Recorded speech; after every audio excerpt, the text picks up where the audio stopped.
Buonasera, benvenuti alla TG Sicilia. Vediamo i titoli di questa edizione. Strage di Ferragosto al largo di Lampedusa, 27 vittime, tra loro anche una neonata e oltre 40 dispersi. La Procura di Agrigento apre un'indagine. La Premier Meloni ribadisce la linea dura contro i trafficanti di esseri umani. Per la ONG Sea-Watch queste tragedie si devono evitare. Palermo, maxi truffa da 26 milioni sull'ecobonus, 100 gli indagati. Secondo l'accusa, società e imprenditori edili applicavano lo sconto in fattura per lavori fantasma. Esame tossicologico sul corpo di Simona Cinà, morta in piscina a Bagheria durante una festa di laurea. Gli inquirenti torneranno a interrogare i ragazzi presenti quella tragica notte. A 81 anni ormai l'incubo dei truffatori, ne ha fatti arrestare 4. A Catania la signora Emanuela viene premiata dalla polizia e lancia il suo messaggio: diffidate da chi vi chiede soldi e chiamate il 112. Ferragosto in Sicilia, bollino rosso da domani e per tutto il weekend sulle strade siciliane. Oggi pomeriggio traffico scorrevole, poche code agli imbarcaderi. In un lago vulcanico di Pantelleria individuate dagli scienziati le stesse condizioni di miliardi di anni fa quando ha avuto origine la vita. Tra poco scopriremo anche noi il brodo primordiale. Calcio, ultimi colpi di mercato per le siciliane di Serie B e C. Ai nostri microfoni in esclusiva il nuovo difensore del Catania Casasola. Siamo qui per puntare in alto.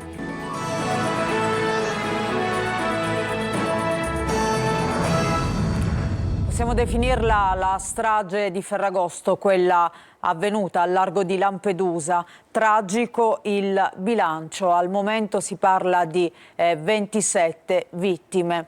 Tra di loro c'è anche una neonata, un bilancio però destinato a crescere perché ci sono oltre 40 dispersi. Salvati invece 60 migranti che sono ricoverati all'hotspot di Lampedusa. Al lavoro Guardia di Finanza, Guardia Costiera e gli uomini di Frontex. Intanto la Procura di Agrigento ha aperto un'inchiesta. Sentiamo. La Procura di Agrigento ha aperto un'indagine per naufragio colposo dopo la tragedia accaduta a 14 miglia da Lampedusa, dove 2 imbarcazioni cariche di migranti si sono capovolte. Al momento sono 27 i morti, tra cui una neonata. L'inchiesta è coordinata dal procuratore Giovanni Di Leo. Stando ai racconti dei superstiti, ci sono ancora una quarantina di dispersi. Tratte in salvo 61 persone. A bordo delle 2 imbarcazioni salpate ieri sera da Tripoli, oltre 100 persone. Al Molo, Favarolo e Lampedusa sono continuate le operazioni di sbarco dei cadaveri recuperati che vengono trasferiti alla camera mortuaria del cimitero Cala Pisana. E dal racconto di chi è sopravvissuto, una delle 2 imbarcazioni nel viaggio verso la Sicilia avrebbe iniziato ad imbarcare acqua e si sarebbe ribaltata. Alcuni dei migranti sarebbero poi riusciti a spostarsi nell'altra imbarcazione, ma molti sarebbero caduti in acqua. Anche questa seconda imbarcazione però alla fine, stracarica, si sarebbe ribaltata, facendo finire in mare il suo carico umano. Ad avvistare il barcone semiaffondato verso mezzogiorno un elicottero della Guardia di Finanza a circa 14 miglia a sud di Lampedusa. Subito è scattato l'allarme e dall'isola sono partite le motovedette della Guardia Costiera, Finanza e Frontex. Complesse le operazioni di soccorso. I superstiti si trovano presso l'hotspot dell'isola con loro medici, psicologi e mediatori culturali. La struttura di primissima accoglienza è gestita dalla Croce Rossa. Le persone sono provate dal viaggio e da quanto accaduto, sono in condizioni discrete e tutta la nostra equipe multidisciplinare li ha già presi in carico e si sta occupando di loro e dei loro bisogni. Intanto c'è il cordoglio della Premier Meloni, dice: quando si consuma una tragedia come quella di oggi sorge in tutti noi un forte sentimento di sgomento e compassione. Ci troviamo a misurare l'inumano cinismo con cui i trafficanti di esseri umani organizzano questi loschi viaggi. Rinnoviamo pertanto l'impegno a contrastare questi trafficanti senza scrupoli nell'unico modo possibile: prevenire le partenze irregolari, gestire i flussi migratori. Questo appunto è il messaggio del Presidente del Consiglio Meloni.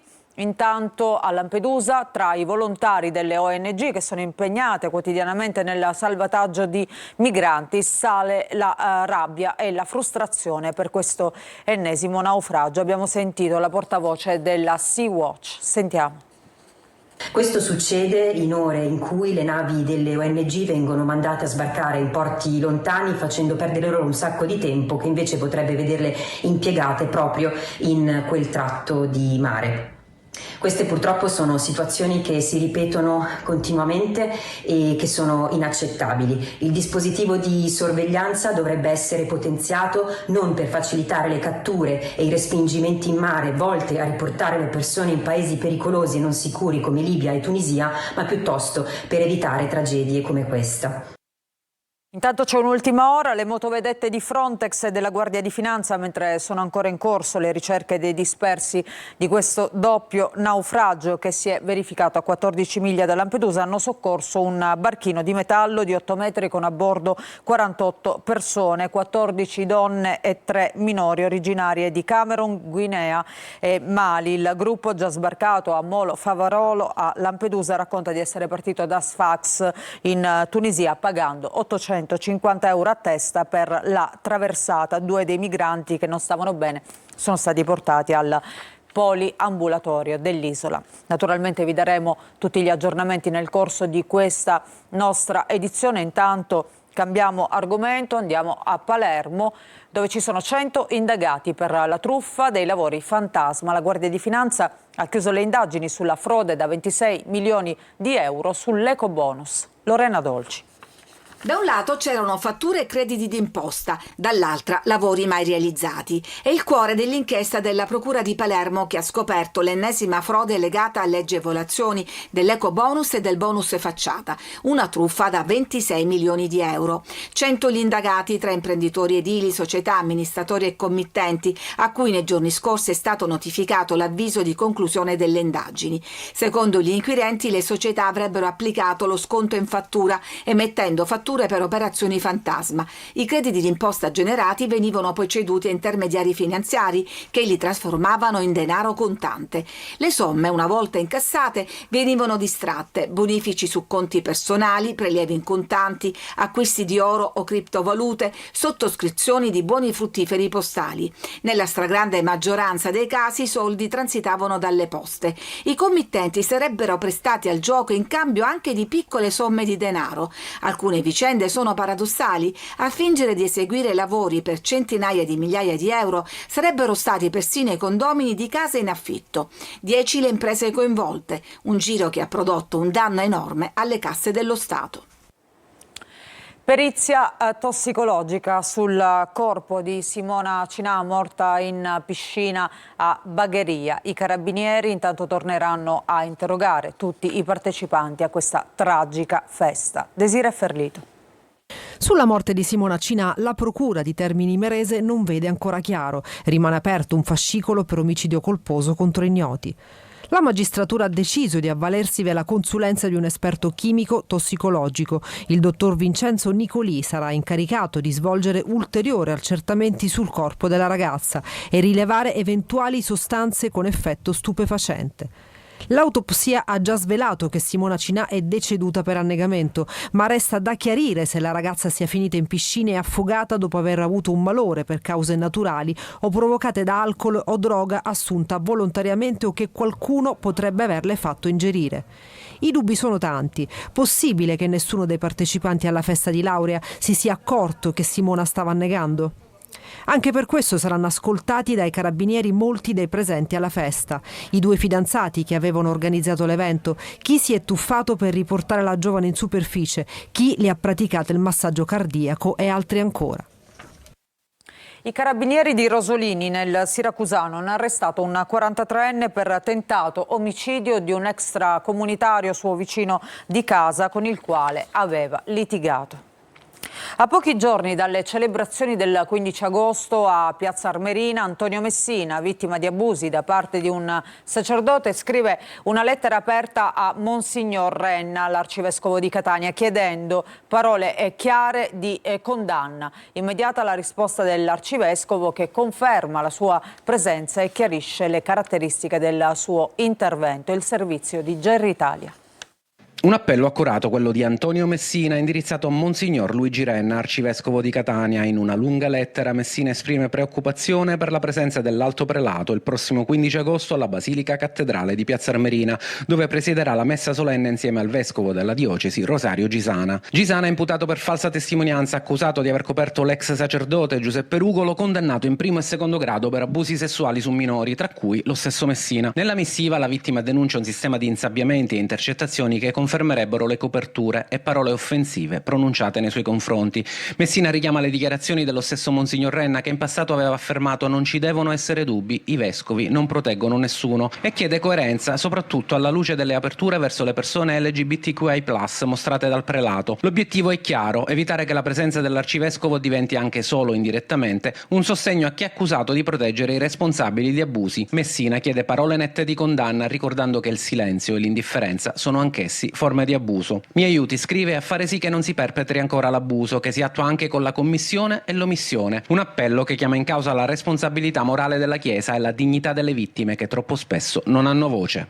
La replica di Monsignor Renna non si è fatta attendere. In una nota l'arcivescovo ha scritto: pur comprendendo la situazione esposta al signor Messina, ho accettato l'invito del confratello Rosario perché la celebrazione della festa della Madonna delle Vittorie è un evento ecclesiale che riguarda non solo il pastore ma tutto il popolo di Dio, che ha diritto a una celebrazione serena. In quanto alle parole da dire, conclude l'arcivescovo, ho sempre l'abitudine di commentare un brano della parola di Dio del giorno, senza forzature. Un chiarimento che conferma la presenza dell'Alto Prelato e allo stesso tempo lascia aperta la questione sul tipo di messaggio che sarà pronunciato durante la celebrazione. E adesso la storia della signora Emanuela di 81 anni. L'Arzilla catanese è ormai diventata l'incubo dei truffatori. Pensate che ne ha fatti arrestare 4. L'ha incontrata per noi Tonino De Mana. La signora Emanuela, 81 anni, è ormai l'incubo dei truffatori. 3 tentativi, 4 arresti. L'ultimo episodio è costato le manette ad un 51enne napoletano che ha avuto la sfortuna di imbattersi nell'Arzilla catanese. L'ignaro truffatore aveva chiesto 8.000 euro e si era presentato a domicilio per riscuotere la somma, trovando però la polizia. Come ha fatto? Presto detto. Perché basta essere un poco svegli per capire subito che sono dei truffatori.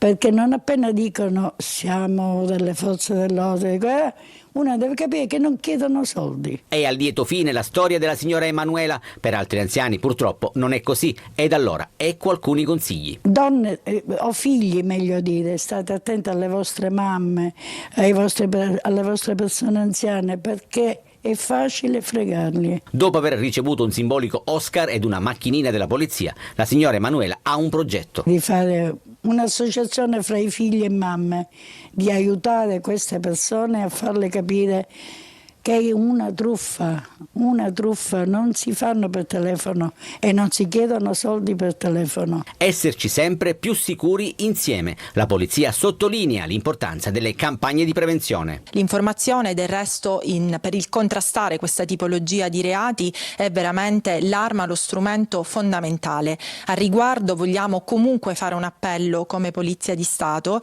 affinché tutti coloro che sappiano di episodi di questa tipologia, di tentativi di truffa, si rivolgano senza alcuna vergogna alle forze dell'ordine. Se ti senti in pericolo, chiama subito il numero unico di emergenza 112.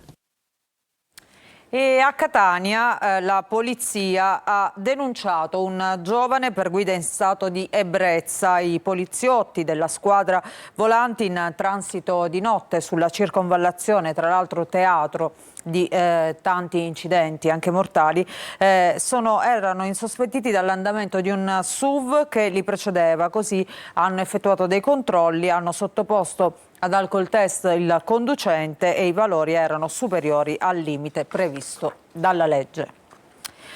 E adesso ci prepariamo alla Ferragosto. Oggi giornata abbastanza tranquilla sulle strade e autostrade siciliane. A Messina nessuna coda nel pomeriggio agli imbarcaderi.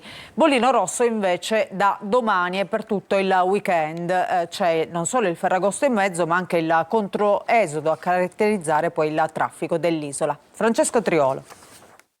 Nessuna coda significativa, traffico fluido sino al pomeriggio a Messina agli imbarchi privati. Il controesodo deve ancora iniziare nonostante l'avvicinarsi del Ferragosto.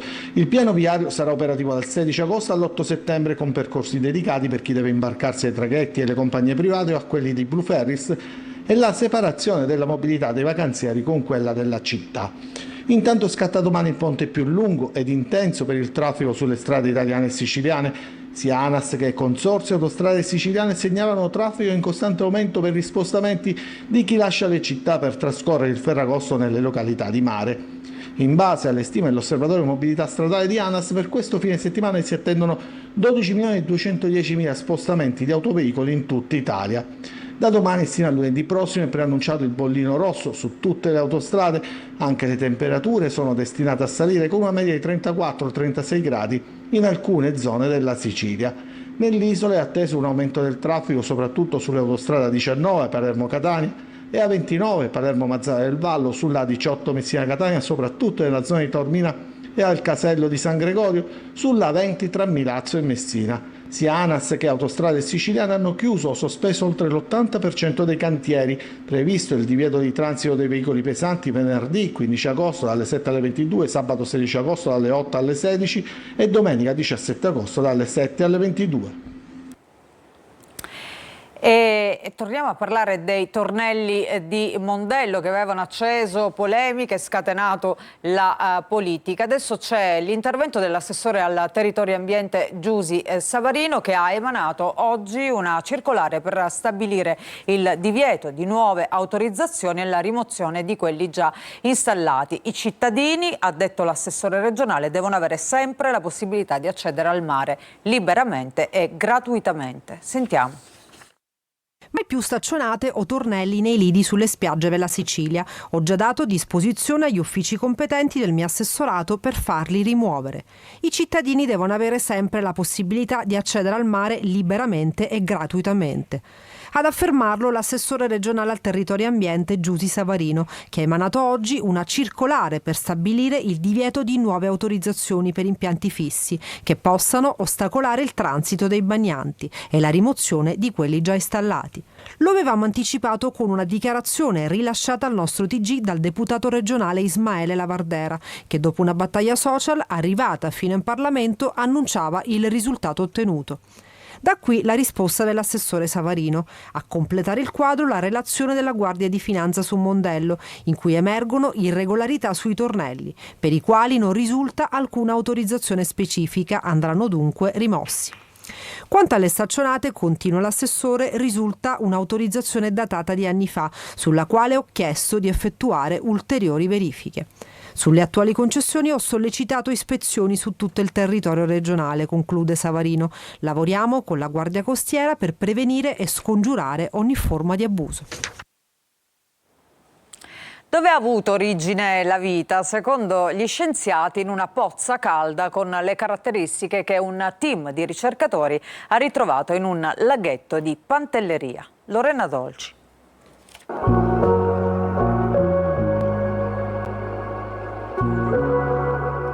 Visto dall'alto un piccolo gioiello color cobalto incastonato nell'isola di Pantelleria, ma dentro le acque turchesi di questo laghetto vulcanico, detto specchio di Venere o bagno dell'acqua, c'è molto di più. Le sue caratteristiche, temperatura di 40 gradi, pH elevato, abbondanza di minerali e microrganismi, sono del tutto simili al cosiddetto brodo primordiale, quell'ambiente liquido che 4 miliardi e mezzo di anni fa fu la culla della vita. Per questo un team di ricercatori italiani, partendo da questa pozza calda, è riuscito a ricreare la genesi della vita. Noi siamo riusciti ad ottenere l'RNA in presenza anche di un suo componente, un componente base, come noi diciamo una specie di mattone. Se noi mettiamo dei mattoni insieme, noi abbiamo creato un polimero. Lo studio, un'eccellenza tutta italiana delle università della Tuscia e Sapienza di Roma e dell'Istituto Nazionale di Astrofisica, è finanziato dall'Agenzia Spaziale Italiana. Il motivo è presto detto: un processo analogo potrebbe essere avvenuto su Marte. I minerali che sono presenti nel lago di Pantelleria, come per esempio la smectite, sono minerali che sono abbondanti in alcuni punti di Marte. Dal passato marziano alla terra primitiva, questi fanghi racchiudono una serie di misteri che il Parco Nazionale di Pantelleria cerca di tutelare. Abbiamo trovato specie nuove di piante, specie nuove di animali, specie rarissime, è letteralmente un altro mondo, è un qualche cosa separato rispetto al mondo normale dove vivono altre leggi. E adesso il teatro, nuova stagione, nuova volta alla guida del Teatro Pirandello di Agrigento. La direttrice artistica Roberta Torre presenta il cartellone tra grandi classici, prime nazionali e ospiti di prestigio. Sentiamo Davide Sardo. No, prima voi assolutamente. Prima voi! Una stagione ricca di nomi, emozioni e sorprese. Il Teatro Pirandello di Agrigento alza il sipario sulla programmazione 2025-2026, guidata per la prima volta dalla regista Roberta Torre, nuova direttrice artistica dopo le dimissioni di Francesco Bellomo. Si parte il 15 e 16 novembre con un evento misterioso, top secret fino all'ultimo. Poi spazio a Massimo Ghini e Paola Tiziana Cruciani, né Il Vedovo, all'Otello di Giorgio Pasotti con drammaturgia di Dacia Maraini, fino a Marisa Laurito, Gianfranco Iannuzzo e Amanda Sandrelli. Non mancheranno gli omaggi a Pirandello, tra cui il piacere dell'onestà e la sagra del Signore della Nave. Soprattutto bisogna in qualche modo collegare poli opposti, quindi l'alto e il basso, la tradizione e la contemporaneità, la possibilità di lavorare con le nuove generazioni, che è fondamentale, quindi la formazione, per esempio, in un teatro così bello, così importante, in un territorio così ricco di cultura, è giusto che ci sia anche la parte formativa, è quella che porterà nuove persone di nuove generazioni a fare teatro un domani, quando avremo bisogno di loro. Una stagione che intreccia grandi classici, novità assolute e spettacoli fuori abbonamento, pronta a trasformare il Pirandello in una crocevia di arte e cultura. A Trapani domani l'atteso concerto di Simone Cristicchi. Laura Spanò. Ho pensato con questo concerto che sarebbe bello poter ripartire da qui, cercando di connettermi alla parte più autentica che è in me e connettere il pubblico a questa frequenza di risveglio, di rinascita, di ricominciamento. Attesa per il concerto di Simone Cristicchi, in programma domani sera alle 21 sul palco del Teatro Giuseppe Di Stefano a Trapani, nell'ambito della stagione del luglio musicale trapanese. Il cantautore torna così a incantare il pubblico col nuovo progetto live Dalle tenebre alla luce, Summer Tour 2025. Ho camminato così tanto nell'oscurità che ora la luce del giorno non so che effetto fa. La scaletta includerà i brani più amati come Ti regalerò una rosa, Studentessa universitaria, Meno male che c'è Carla Bruni, 7 miliardi di felicità e il recente Quando sarai piccola. Io che ogni giorno rinasco e difendo il mio posto nel mondo e ritrovo un frammento di me in ogni sguardo che incontro, il sorriso che ho perso, il coraggio di crederci ancora. Il Teatro Giuseppe Di Stefano si prepara così ad accogliere una serata dove poesia, suoni e racconti si fonderanno nella magia di un artista che trasforma ogni concerto in una esperienza profonda e coinvolgente. Sono al semaforo rosso, sono io lo sconosciuto a fianco, mentre chiedi al bancone un altro doppio manto. Io cambio casa, cambio l'orizzonte, come cambiano i limiti della mia mente nello specchio. Una pausa, ritorniamo tra poco con la nostra pagina dedicata al calcio, con le novità del calciomercato e poi con un'intervista in esclusiva a Casasola, nuovo acquisto della Catania. Vi aspetto tra pochissimo.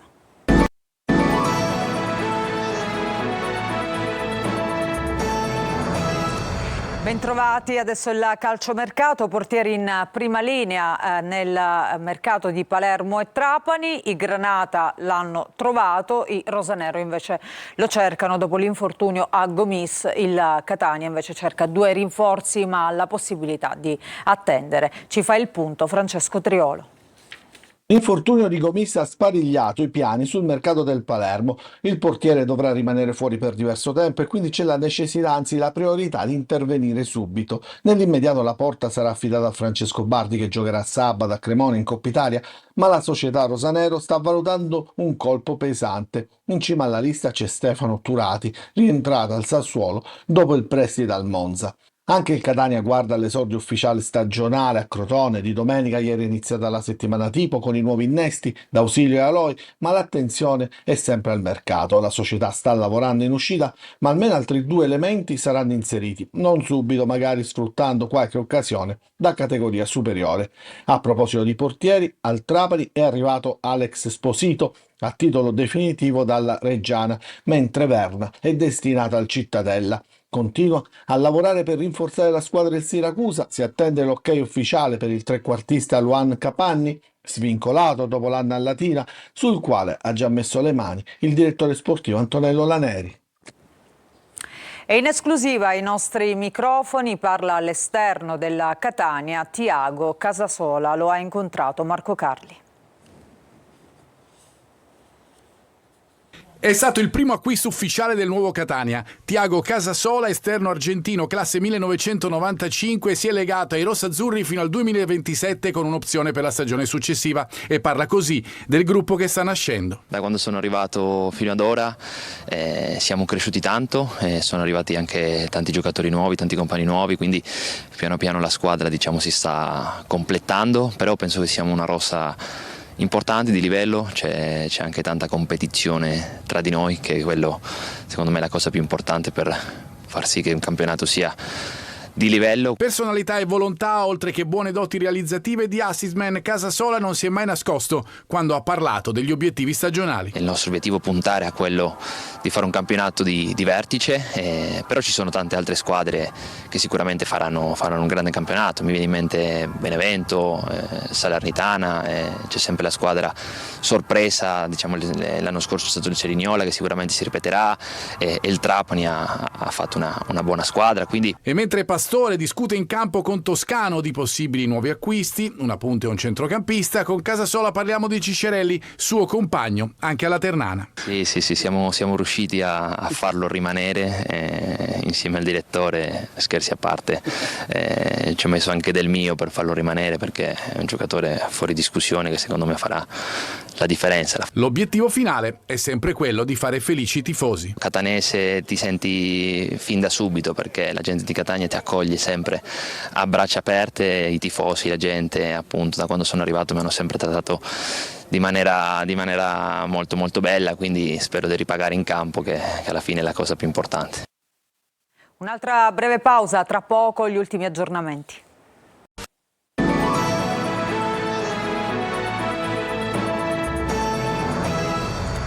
C'è una notizia che riguarda le scuole. Il governo regionale ha destinato complessivamente 8 milioni di euro per interventi di manutenzione urgente nelle scuole siciliane. Con questa notizia ci fermiamo. Grazie per aver seguito il TG Sicilia. Vi auguro un buon proseguimento di serata.